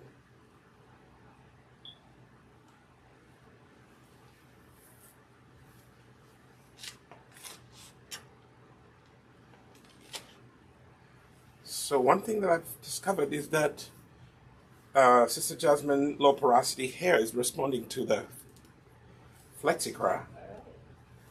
You know, let me let you look at the two strands that we did. Mm-hmm. So product was on top. Right. On that one. Right. It's now been absorbed. Right. So that is a good, for me, it's a good sign. Yes. You know, but we have to help it. Right. And you're right. The sides of your hair are really very, very challenging. Yeah. They are stubborn. Yes. You know, the middle part of your hair is different from your sides. Yes. So as you do all of this, always pay attention to how is my hair responding to the product. Right now I'm doing this, I'm applying the gel and also finger detangling.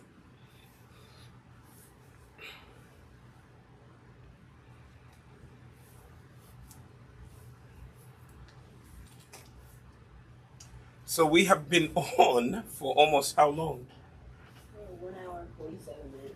Yes, at 2 hours we're going to close out. Okay. Because I just don't want, you know, I'm just showing them exactly what to do. Sister Jasmine has a lot of hair. If we are to stay here, it will be 3 hours and people will not stay on that long. But I have some good news that low porosity hair is actually responding well to the product following the process that we did. Pre-pooing with kombucha vinegar. I'm now applying extra gel at the ends. The ends are the oldest part of your hair, so give them a little extra TLC. Okay. TLC goes to the ends more than any other part of your hair follicle. The ends are the oldest, so they need to get a little extra help. The closer to your scalp, that's new hair. The furthest away, you know, it's not really rocket science.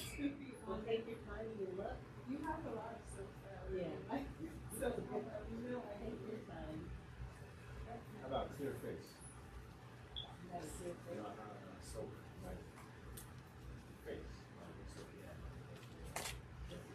Sister, I'm going to show you how the first part of your hair was. The gel was on top, and I was concerned that it was going to stay on, but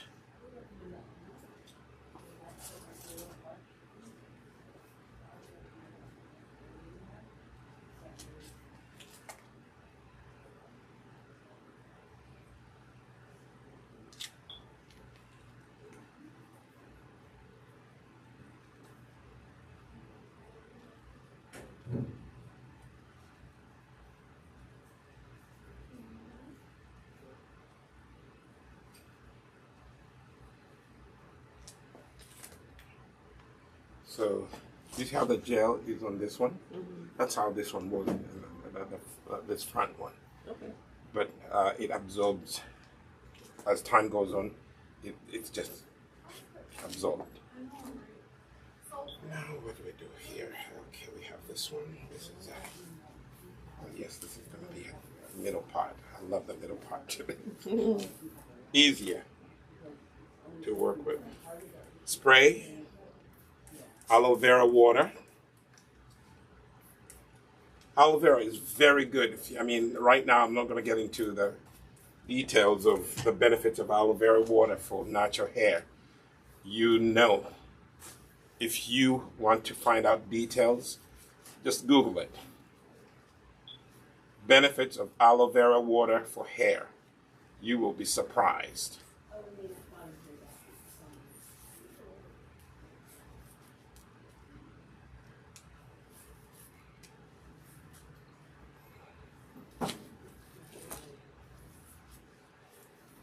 I love finger detangling. It actually tells you where to go with your hair. The comb doesn't feel the entanglement, but the fingers can feel it.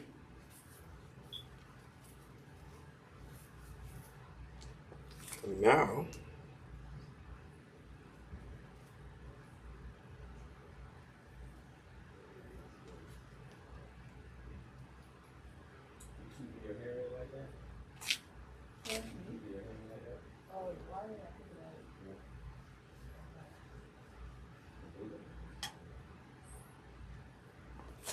so here we are. Our gel is also used as a detangler. Massage it in. Remember, this is low porosity hair. Help it.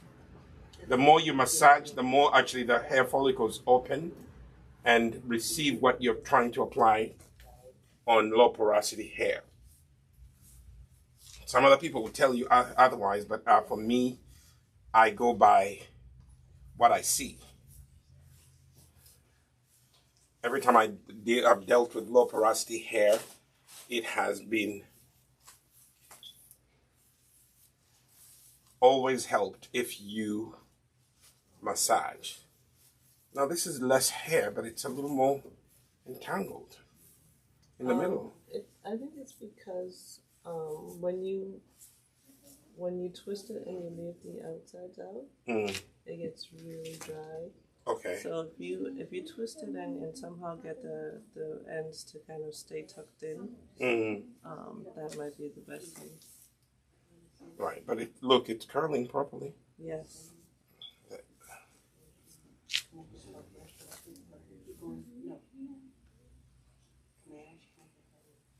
So this is where I employ the wide tooth comb to help me a little bit.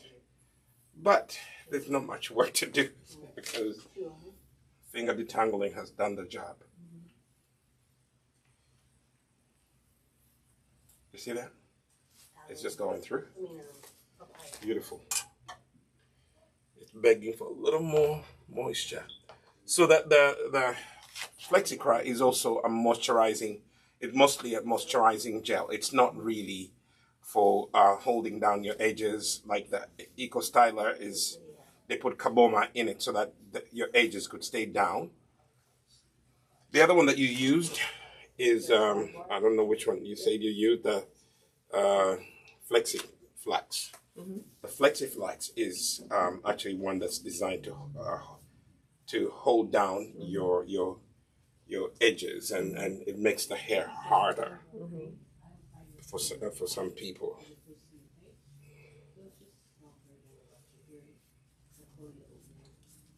But not hard in a artificial way. Right. Yeah. Still touchable. You too.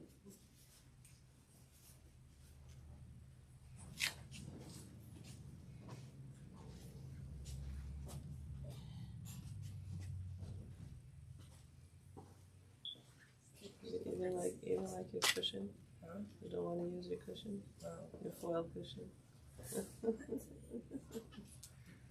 You haven't lived until you've sit on a cake.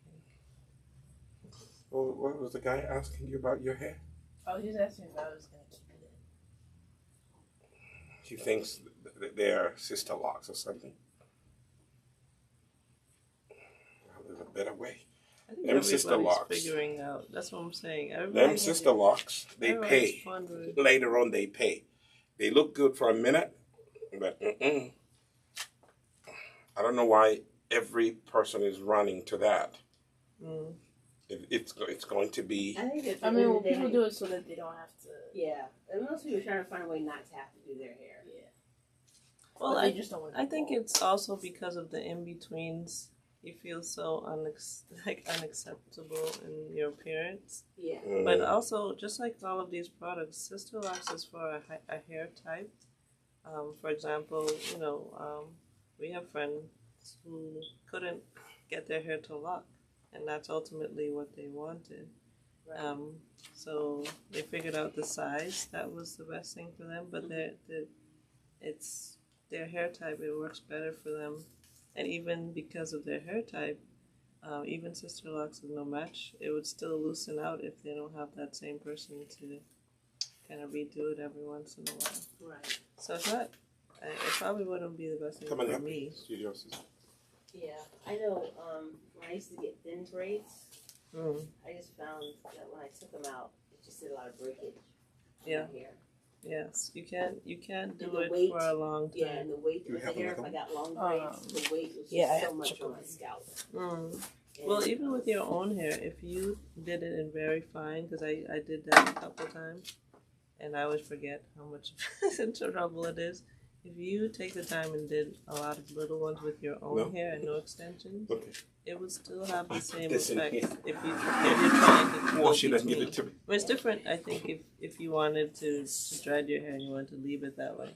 yeah. But if you like the flexibility of going from one style to another, That just I just found, to be honest, I stopped doing braids because I just actually, once Nisi Naturals, we started making products. Because before we didn't make our products, I couldn't find a good product in the store.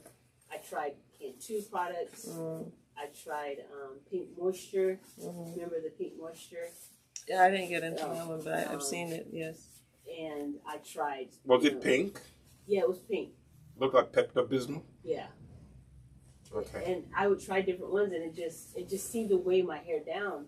And then once we started, I just did a very good line. Yes, Sorry you to cut you did. short. Yes, good job. So when I started using the Nisi products and the variety, just finding out what my hair likes, I just found it easy. Get up, do what you need to do, and then to go that way. Then, because to me, okay, I would sit for 8 hours to get my hair braided. Then when it was time to unbraid my hair, that seemed to take longer to take the braids out. And a lot of breakage. And a lot of breakage. And I would just Uneven breakage, you should say. I would just feel sort of like, did I waste a month or two? It's kind Did of I like, waste my life? Yes. It's a good question to ask because, braids have a function and, I think their best function was when I first got them. Once we were married, because my hair was so short in the back, it gave time for my hair to grow. Right. I don't think they're meant to be in for a long time. Yeah, And I hear you guys talk about that a lot. I have told people maximum if you're pushing it 2 months. If you push it. You know who I would recommend braids for? Women in the 3rd trimester. Oh yeah, definitely. You I know, went the get whole time with that 10 hair months. out I of the did 10 way. months. I just kept getting my hair redone. I did 10 months of braiding. Just kept getting my hair redone. And then my hair grew. Yes, but that's the key. And then I stopped. I don't think our bodies, that goes back to Dominion. I don't think our bodies are meant to just leave it and do nothing. Right. You have to take charge of it. You have to take care of it. You can't just leave it alone. I'll tell you a funny story. When we got married, I kept my hair short. Like, I made it shave the back of my head. That's how I would keep it short. And then I keep it short up here. So I decided to grow my hair. And by the time I had Elizabeth and we were doing her She was 6 months old. Mm-hmm. We did her dedication. I had some friends come over. I was still treating my hair though. I did braids and I did relaxers when I took the braids out. But a friend of ours, she hadn't seen me in a while, and she said my hair had grown. It almost was shoulder length, even the back of my hair. So she said, "Are you wearing a wig?" And I said, "No." And she actually pulled. She said, "Is this really your hair?" I said, "Yes." My hair grew. I said, "Yes." Yes. But I think that even How we suffer. even the relaxer, if it's one of those things, it's like, I guess it's like a pharmaceutical drug. If you use it properly, and if it's not going to give you any side effects, people have had good results with it. I mean, then we're not talking about the side effects that cause long-term issues, but Right. all things being equal, if you're lucky enough not to have any side effects, but you only use it the way it's advised. But what I would say, yes, you could do that, but no one of the people who do the hairdressing has been trained. First of all, when you're going to be put on medication by a doctor, a good doctor will actually do blood work to see your blood type and how it responds to that medication. Right. And is that going to be effective? And what other, possible side effects? So I would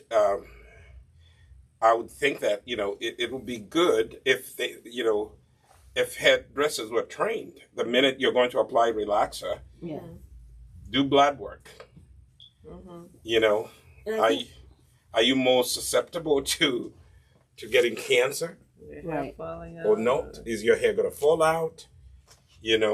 How is your blood type going to respond to these chemicals? But do they do that? Nobody's doing that. No. Yeah. But I also think when you don't know what your natural state is like for instance, I struggled with dandruff and itching on my scalp since I was getting my hair treated. It just came with the territory.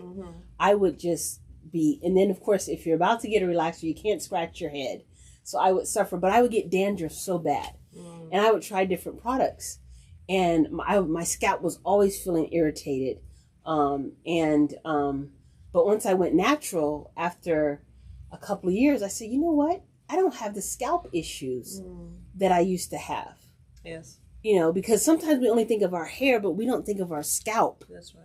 And that's where, even though my hair looks wonderful, my scalp was one of the biggest problems for me because it was constantly itching me. Right. I had all this dandruff, and I'd use shampoos, I use whatever it was, and the hair looks great, but why is it my scalp is irritated? Why do I feel like my scalp is on fire? And things like that. And so I think we think about the look of our hair, but we don't think of the health of our scalp. And there was a time when I was a kid, I had patches of hair gone. Wow. Really? Because I was swimming a lot in chlorine. Ooh. And my aunt was doing my hair, and one time I just had this huge bald spot. Oh. Luckily, my hair grew back, but I was about 12 years old. And she's like, "How did you get this bald spot?" And I had... Oh, you had a bald spot? Yeah, it was like in the back center of my head. Oh, it's like it was the only spot that didn't grow. And I realized I was like, the only thing I knew that I was doing differently, because I lived in Arizona, we would swim almost every day because of the heat. Yeah. But I wasn't washing my hair every day. And not only that, I ended up with a blonde streak in my hair. A blonde? Yeah, I actually ended up with a blonde streak in my hair. Chlorine was doing the job. Yeah. Yeah. So, I mean, this chlorine keeps coming up as a subject because even when you're talking about it not growing, I was thinking, I had where, one of the kids, their hair wasn't growing and it was turning colors. So I'm going to have to look back at this chlorine issue. But the ocean water will not do that to you? No. When you swim in ocean water? Oh, well. Salt water is actually good for your hair. Oh, okay. Maybe that's why in Hawaii I didn't have any issues, because that was the difference. I lived in Hawaii. We swam in the beach more, but when I lived in Arizona, we swam in swimming pools. Yeah. Salt water is very good for your hair. So chlorine water is not good for your hair. So that is something that we need to learn. We probably with the sun exposure and all this stuff. I don't think chlorine plus direct sun is good either. No, because in Arizona, there's a lot of direct sun. And those of you who are just joining us, this is for the studio. This is our FlexiCra. It is our gel that we have made for moisturizing the hair. You get to use it to do your twists, especially if you want the twist to stay in. And you can see it's a nice gel. It's flaxseed gel, okra gel, aloe vera gel, all combined beautifully to create this natural gel that is good for your hair. It is without carboma, and that's what I'm using on this low porosity hair.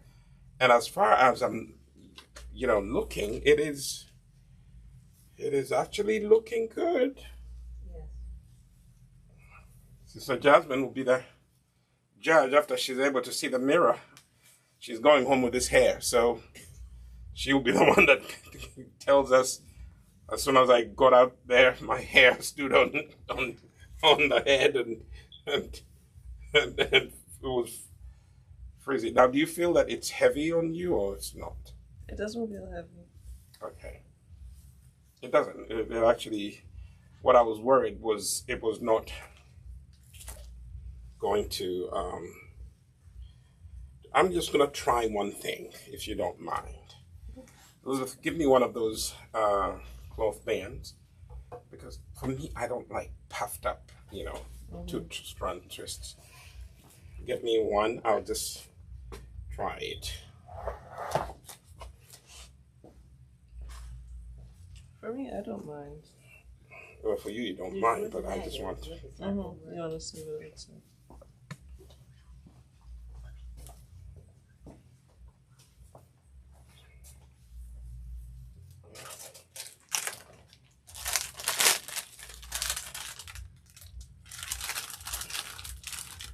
If you don't mind, I'm going to try something here. We're at 2:07. 2 hours and 7 minutes. Yes, so we are just going to wind this down. I'm putting this band on so that I can, me personally, Sister Jasmine doesn't care, but me personally, I don't like puffed up two-strand twists. So I always do this. I put up a band at the base and I pull it in. That way it doesn't puff up. Some people don't mind, like Sister Jasmine said she didn't mind. But for me, it makes it easier to do a two-strand twist. So this is half of Sister Jasmine's head, and we're going to do the other half off camera. But we wanted to show you exactly how low porosity hair can respond to product. First, you pre-poo with kombucha vinegar. If you don't have kombucha vinegar, use apple cider vinegar. And I told you earlier in this video how to mix the kombucha vinegar solution. Okay. And you, my friend, will be happy you did.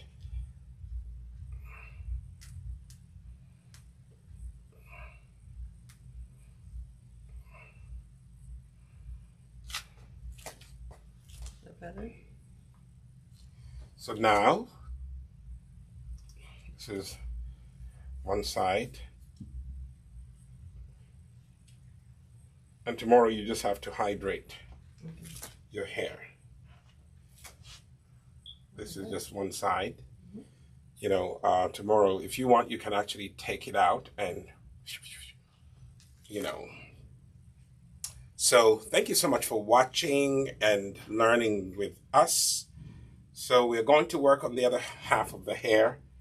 At the beginning, the hair looks like it's not absorbing the product, but actually this is going to help her tomorrow because she may not need to put extra. She'll just have to take either aloe vera water and rehydrate.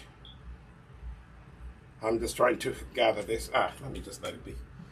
You know, this other side, it's done. So, I am Dr. Andrew Solomon, Nisi Naturals, and our motto today is my own sister, Jasmine. And hey, you know, share this video and let people with low porosity hair learn from this. Thank you so much.